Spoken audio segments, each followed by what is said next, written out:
Shortly after I was asked to do this presentation, I came across an article in the Weekend FT, which I thought was very relevant, and basically covered a survey that Aviva had done about people's attitude towards pensions and pension planning.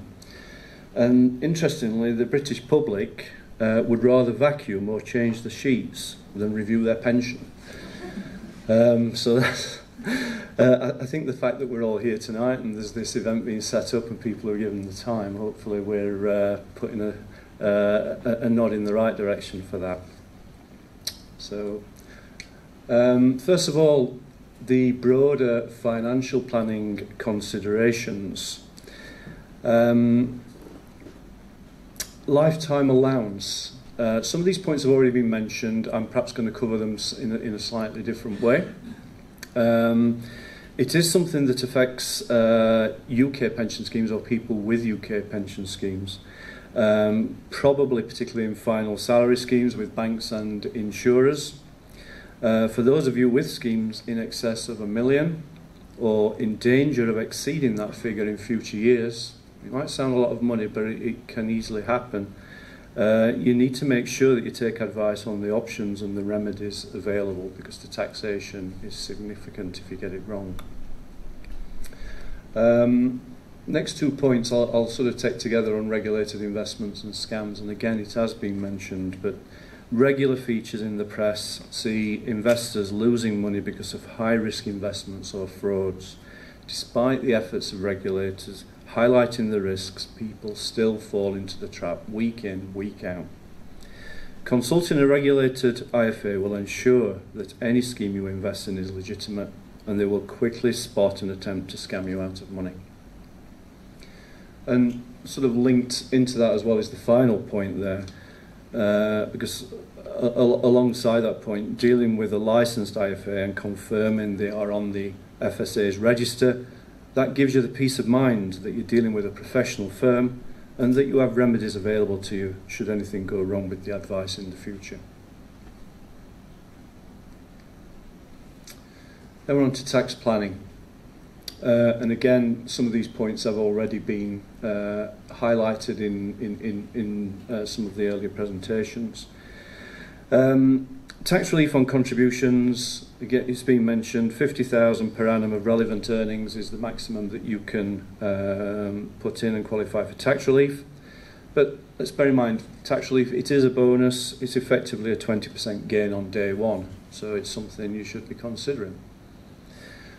Tax wrappers, it might be something you hear mentioned, people talk about wrappers, it's an industry term. Tax wrappers, a SIP or a pension, it's in effect a tax wrapper. It ensures all income and gains within the plan are not taxable, and then it doesn't affect your own personal taxation. Tax-free cash. Everybody looks forward to seeing that element of the pension when they come to retire. But it could be 25%, 30%, or now 40% with the new pension freedoms. It is going to depend on whether you're looking at UK schemes or Isle of Man schemes and the new pension freedoms. And it will also affect the age that you can take it from as well. It could be 50, but with other schemes it could be 55. So again, there are various points that an advisor could help you to sort. Timing of withdrawals. It makes sense to time withdrawals in coordination with your personal circumstances to ensure you don't pay unnecessary tax. So if you're able to phase your income in a way that suits your present personal tax, of course, that makes sense. And again, an advisor can help you with that. Finally, inheritance tax. Again, we've already mentioned it's not applicable here in the Isle of Man, although it's a potential issue for anyone considering moving to the UK.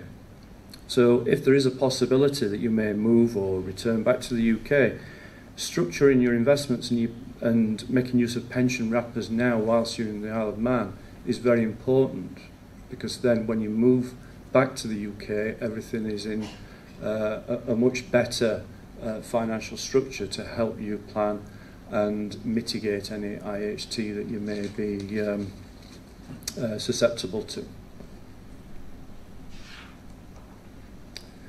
So then moving on to why it's important to seek professional financial advice. We've talked about a lot of the areas that you'd want to consider.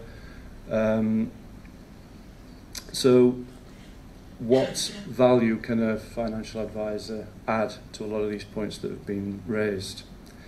Well, the first point goes without saying. The last 3 years in particular, when we look from the UK and pension freedoms, and now we've got this brought in the Isle of Man, the last 3 years have been particularly hectic. But if you look over the last 20 years, there's been constant changes and tinkering by successive governments, and it's constantly moving and evolving. So taking the next 2 points about knowledge and expert guidance, the people that are working in that environment day to day, they're keeping up to date with the aforementioned changes. They have minimum industry qualifications. There's requirements for ongoing professional CPD, and this ensures that our knowledge is always current and relevant.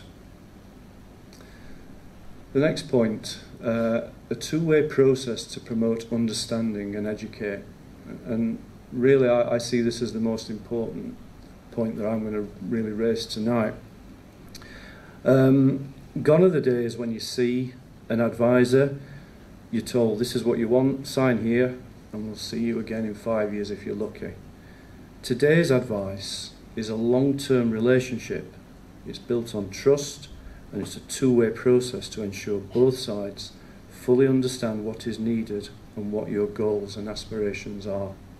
And that's what all IFAs are striving for today. The next is confidence and trust in dealing with a regulated advisor. I touched on that earlier. Knowing that you are dealing with a licensed professional will give you peace of mind in your financial dealings. And finally, the ongoing review of personal circumstances. That links with the two-way process really, but regular reviews of your financial circumstances are strongly encouraged in today's fast-moving world. Finally, the investment process. Again, this is a very brief overview. I could probably talk about this slide for an hour really, but I don't have that. Attitude to risk. The word risk often puts people on the back foot straight away. Nobody wants risk. The concept of risk and reward applies in every walk of life, and investing is no different. But the use of software and analysis tools can show you how different level of risk can affect the outcome. Capacity for loss, a relatively new term. It's come into the industry over the last 4 or 5 years. And it goes alongside attitude to risk. This is a measure how you can cope with a capital loss at a moment in time. Clearly someone in the 20s with a lifetime of earnings potential ahead of them has a larger capacity to deal with a loss than someone approaching retirement with a limited period of earning potential remaining. Diversification. Perhaps an area where an advisor can have more influence on than any other. Having all your eggs in one basket is a saying that needs no explanation, but people still do it. There is no such thing as a certain investment. Spread your money wisely. Costs. An area that comes back to our knowledge and experience. It's a very emotive subject, both within and outside the industry.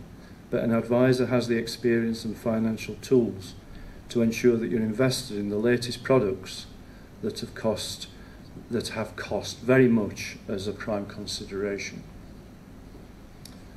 Finally, their drawdown and lack of annuity provider.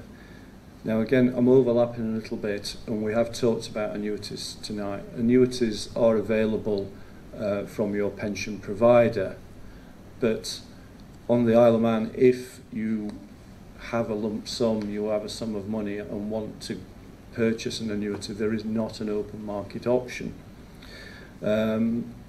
So drawdown tends to become more of a default option.